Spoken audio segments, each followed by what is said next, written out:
Welcome to Inside the 12. This is it, the center of the college basketball universe in 25-26. I am Pete Souza, and the standings speak for themselves. When you look at the Big 12 right now, you're talking about a conference that has 6 teams in the top 14 of the AP poll.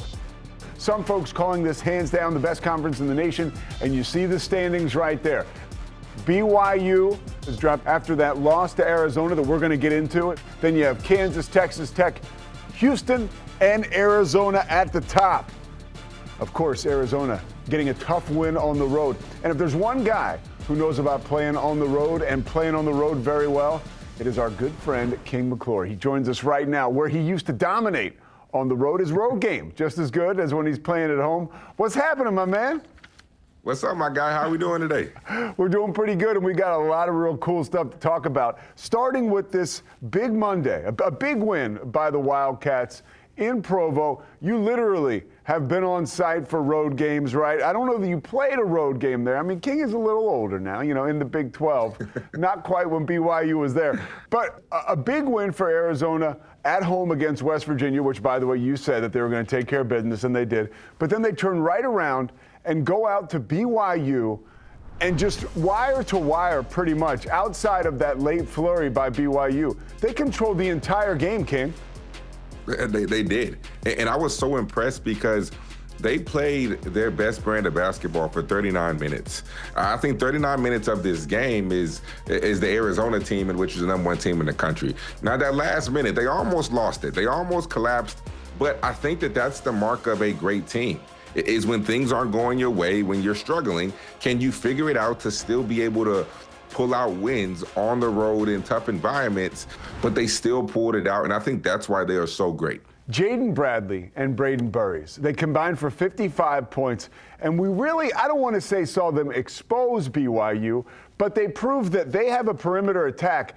BYU's going to have to figure out how to stop guard play like that if they want to play deep into March, right?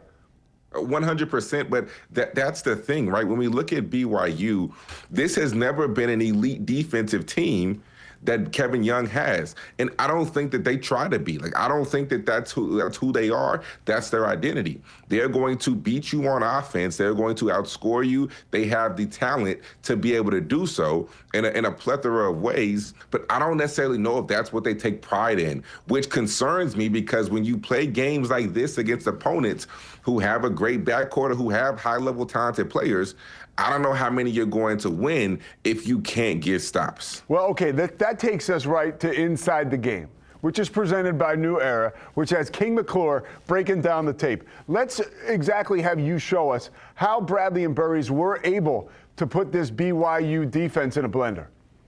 Well, when you look at these two guys, they are truly 3-level scorers.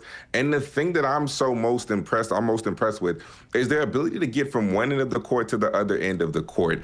Let's roll the film and I'll show you what I mean. They get stops. When you get stops, good defense leads to easy offense. And if you take a look at Braden Burries, his ability to be able to shield you off with his body and still be able to finish end to end. If you do not wall up as a defense, they're going to score. Same thing once again, but this time it's Jaden Bradley.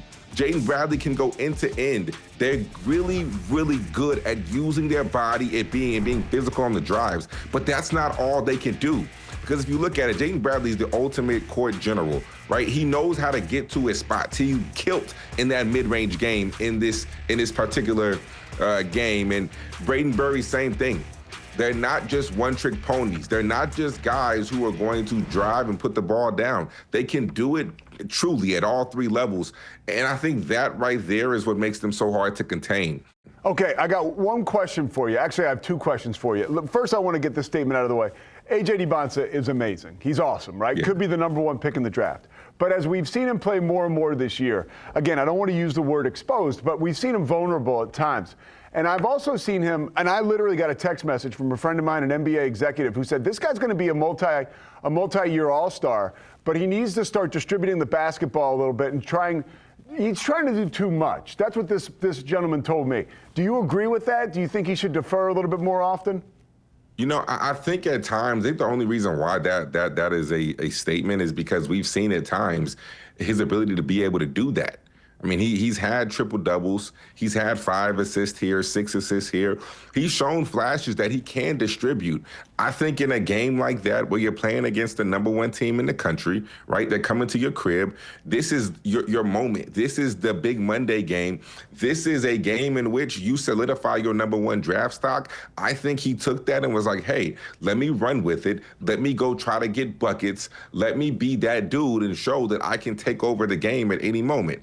So I think he can get better at facilitating, but I think that that's just a part of it. He just had one game that just wasn't great when it comes to facilitating. All right, so when he was working to meet the moment, Arizona really was the moment. They will be in Tempe, by the way. Arizona State. That is no picnic. That's Saturday, 2 o'clock on TNT.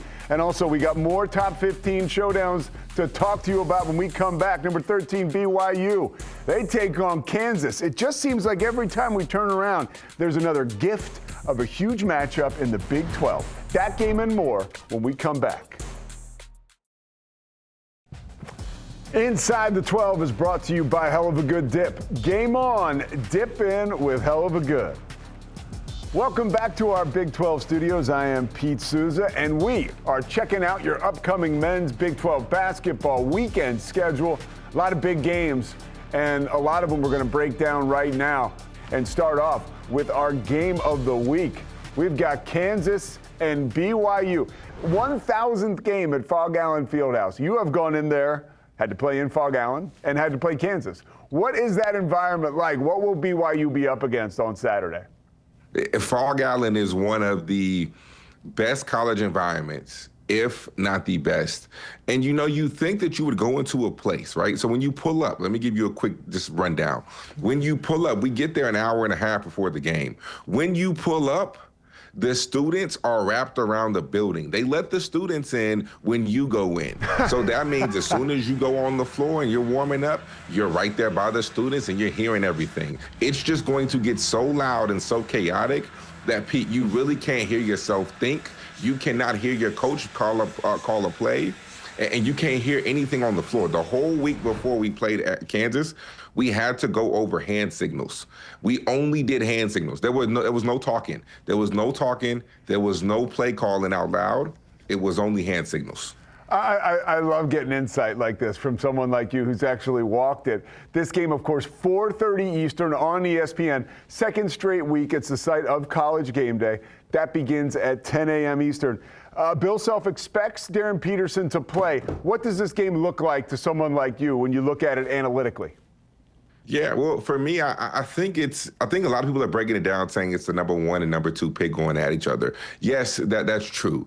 However, I think it's a little bigger than that. I think it's two teams fighting that are so close in the Big 12 standings, and they're fighting for a position to be in the top of the conference, to really outdo one another because they're so close in the standings.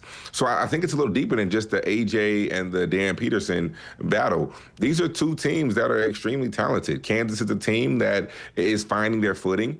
They're having to adjust with Darren Peterson being in and out of the lineup, but I do think guys have come along to the party and have been able to see success. Trey White, Marco Jackson, Melvin Council, these guys are looking terrific, right? They're playing at a high level, and Kansas almost has this, I don't want to say big three, but it's almost like a big four. When you look at Badunga too, right? Badunga, Peterson, Trey White, and Melvin Council. I mean, you know what you're going to get out of those guys now because of the roles and how they've had to grow in their confidence as, they progressed and had Darren Peterson in and out of the lineup. So this is going to be a big game. And also, BYU has to bounce back from the loss against Arizona. Yeah, my big call for BYU, Richie Saunders has got to stay out of foul trouble. We shower him with all this praise, but they need him in down the stretch late in big games. They needed him late night against Arizona. He wasn't there. I think that hurt them a little bit when they got down the stretch in the closing seconds. All right, how about your game? Number 11, Texas Tech at UCF in Orlando. That is an underrated place to play. They are rocking and rolling there, man. Yeah, and that's what happens when you have a backcourt that you can constantly rely on. I mean, I've been saying this for the past few weeks. They have the most underrated backcourt in the Big 12 in Themis Folks and Riley Kugel. I mean, these two guys can really, really play. They're good, they're talented, and nobody gives them any love. I mean, they're 5-3 in conference. Who would have thought that coming into the season? But they're playing against a Texas Tech team that arguably is one of the hottest teams in the country. The way that Texas Tech is shooting the ball from behind the arc is unreal. They are an insane heater. Now, here's my thing, Pete. Here's my question. Is how long can this last for Texas Tech? How long can they continue to shoot I would say clip? how long can this last for UCF, right? I mean, you could say the same thing. I mean, yes and no, because I think that having good guards translates. I think the one thing that we're seeing at Texas Tech is that they're shooting the ball from deep. You know how we talked about how at Arizona, regardless of where they play at, their style translates, because they're not worried about making or missing shots. Texas Tech has to make shots. Yeah. They're not an elite defensive team, and they have to make shots because it gives JT Toppin the freedom to now play one-on-one if you don't have to double because you're worried about all the shooters.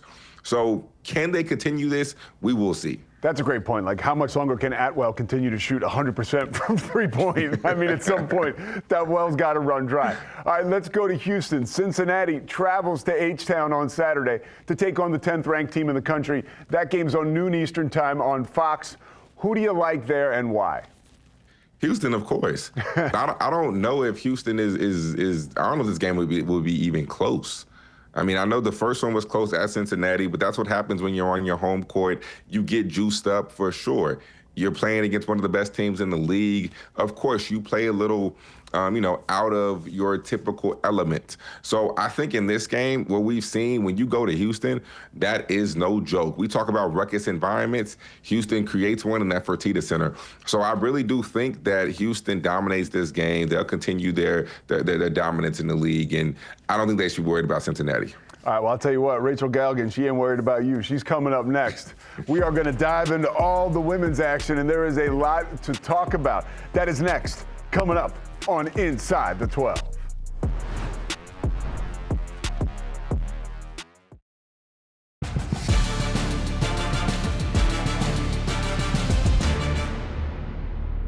Welcome back to Inside the 12. Now it is time to celebrate.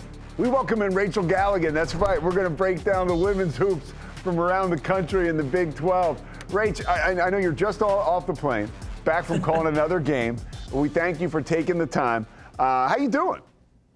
I mean, we're in the thick of it right now. I hope everybody's staying warm and staying safe out there. But yeah, just got back from Lubbock literally this morning. and by the way, don't blink because we will miss February if you do. I mean, that's how fast it goes.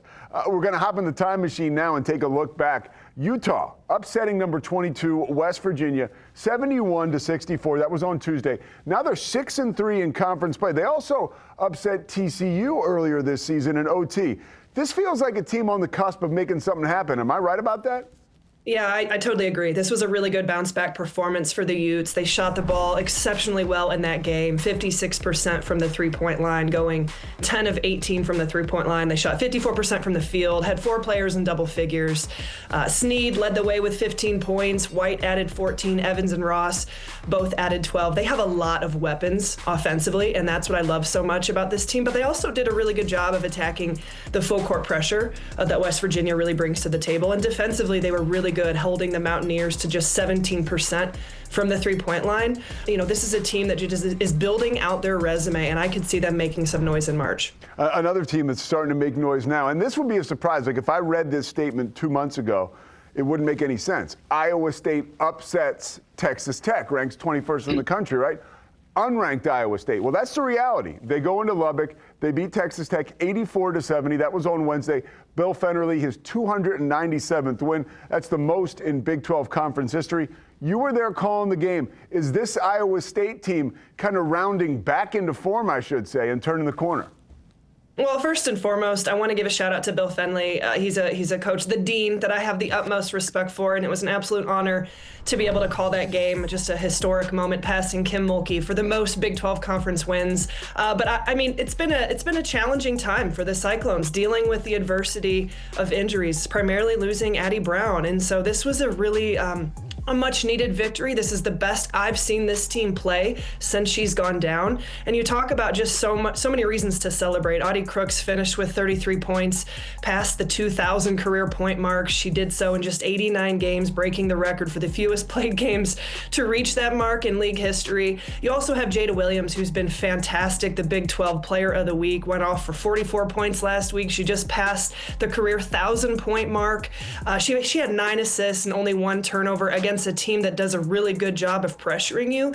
It was just a complete night for the Cyclones. They were disciplined on both ends of the floor, and it was a tough win to go on the road and play as well as they did in Lubbock, especially in that type of environment. It was really impressive, like I said, for a team who's dealt with a ton of adversity. Oklahoma State. How about the Cowgirls? They beat BYU 67-51. That has them at 6-3 and 6-3 in the conference, 17-5 overall. What did that win tell you about Oklahoma State?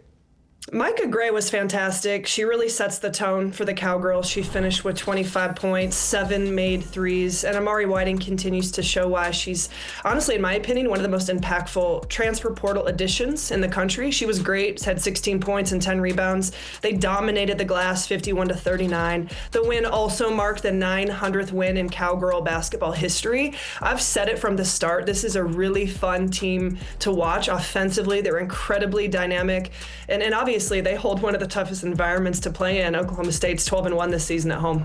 First Sunday in many months. There will be no NFL football. We got 2 primetime, top 25, Big 12, nationally televised women's college basketball games. On Sunday, the first one let's talk about. Baylor and West Virginia. 14th ranked Baylor going into Morgantown. That's at 1 Eastern time on ESPN. Your thoughts about that one? I mean, huge. I mean, I'm just so excited. I'm going to be camped out. I'm not going anywhere. Nobody bothered me on Sunday. Baylor's won 8 in a row. They're one of the hottest teams in the country, in my opinion. This is a team who's really found their rhythm. They're playing exceptionally well right now. But as we all know, going into Morgantown, that's a really tough environment. And this is a win that West Virginia, in my opinion, really needs, coming off that Utah loss. You have a big opportunity with the #1 team in the standings coming to town. Just an opportunity to close that 3-game gap in the standings. And like you said, that exposure on ESPN is huge. And then the other one, just talking about a full day, and I love the fact that we don't have to compete with any football. You got TCU at Texas Tech. Obviously, a lot riding on this game. TCU, the preseason favorites, they're 2nd in the standings. Texas Tech is 3rd. I really want to see how the Lady Raiders respond to that tough home loss to Iowa State. It's a huge opportunity, but you also have 2 of the best defenses in the Big 12 and 2 of the oldest teams in the Power 4. So a lot riding on that game, and I expect a lot of high-profile performances. Rachel Galligan, her favorite play was taking a charge when she played hoops. That's all you need to know about this young woman right here. Rach, thank you so much for the insight, the inspiration, and the excitement. We will check in with you next week. Always a pleasure. We'll talk soon. All right. Rachel Galligan right there. When we come back, a historic weekend for the Big 12 freshmen. It got us thinking. Is this the best Big 12 freshman class the conference has ever seen? We'll weigh in. All right, it is time for this week's game-breaking plays brought to you by Hell of a Good Dips. You know the deal. Game on, dip in with Hell of a Good. And we figure we dip back into our Badunga file. Badunga says booyah on Buka. How about that one? Riley Kugel, King's been talking about him. And why not? Dunks like that will continue the conversation here on Inside the 12. My man's catching bodies. And how about this? Jordan Harrison, oh, look out, breaking ankles against BYU. I mean, this is, whew, I'm not even going to mention who the victim was there because I don't want to do that to that young lady. All right, let's check this one out. A.J. DiBonsa, 41 points at this point in the game. Boom, give him 43. Banging his way to one of the most extreme performances in the conference this season. A.J. DiBonsa saying hello to his crosstown rival, the Utah Utes, in a huge victory. King McClure, we welcome him back in. Again, a guy who brought his game on the road, and it traveled very well. The 3, the D, and now we got the personality in the analysis. Let's talk a little bit, King, about those freshman performances over the past weekend. A.J. DiBonsa and Kingston Flemings once again showing out. 43 points for DeBonsa, 42 points for Flemings. I mean, what's the deal? I don't know what's got into this water, but Pete, these guys are electric. I mean, these freshmen are unreal. And the confidence in which they play with, I don't know what you attribute that to. I don't know what's up with this draft class, but it's not just in the Big 12. This is amongst the nation. This freshman class is arguably the greatest that we have ever seen. All right, look at this, okay? You're right. A.J. DeBonsa, we got right there. He's highlighted at the top. You got Peterson, Tunde Yesufu, Kingston Flemings, Isaiah Johnson, Braden Burries, and Koa Pete. That's just to name a few. King, do you attribute this to what, like the AAU circuit? Why are these guys so ready-made for college basketball right now? You know, one thing that you could attribute that to possibly is the fact that social media has gotten so big, and a lot of these guys come into school with so many followers, that it honestly gives them this elevated confidence. But it's not a bad thing because the confidence translates to when you're on the floor. They really feel like, for lack of better words, that they're him. Every single time they step on the floor, because they have all these followers, because they have all these fans, because they're getting all this money now with NIL, these guys really have this elevated sense of confidence, and they are producing and they are backing it up every single time they step on the floor. I love to see it. See, I think we need a segment like that's King McClure's like freshest take of the week, because that's good. I teed you up there, but that's good. I didn't know you were going to go that direction, and I love it. All right, here's the direction we're going. This was when I looked at it. I looked at the history books. When was the last time we had a Big 12 freshman class like this? This is what I came up with. And we got some big-time names here. Think about the date, 2007, 2008. So we go back to where we have DeAndre Jordan from Texas A&M. We have Blake Griffin from Oklahoma. You see Michael Beasley, and then you got James Anderson, Henry Walker. What are your thoughts, King? Does this class compare at all to this year's freshman class? It does not compare. However, Michael Beasley, goodness gracious, 26-12 as a freshman. This is where I'll give you a list credit. Michael Beasley might be the most impressive freshman the Big 12 has ever seen, period. But here's the thing. The other guys on that list, collaboratively, between DeAndre, between Beasley, and between, and also when you add in Blake, they had 40 years of NBA experience. I mean, DeAndre's still on a roster. So, I mean, that they go down in the history books. It'll be interesting to see if this group can put together a body of work like that. Yeah, I mean, just with the list that we got earlier, I mean, those guys combined will all touch an NBA floor next year. So there's a possibility we end up with like 80 or 90 years of NBA experience between all of those guys. All right, well, how about this? In 7 days, we will have another show. For King McClure, I am Pete Souza. We also want to say thanks to the Lady Hooper, Rachel Galligan. You've been watching Inside the 12. We will see you next week.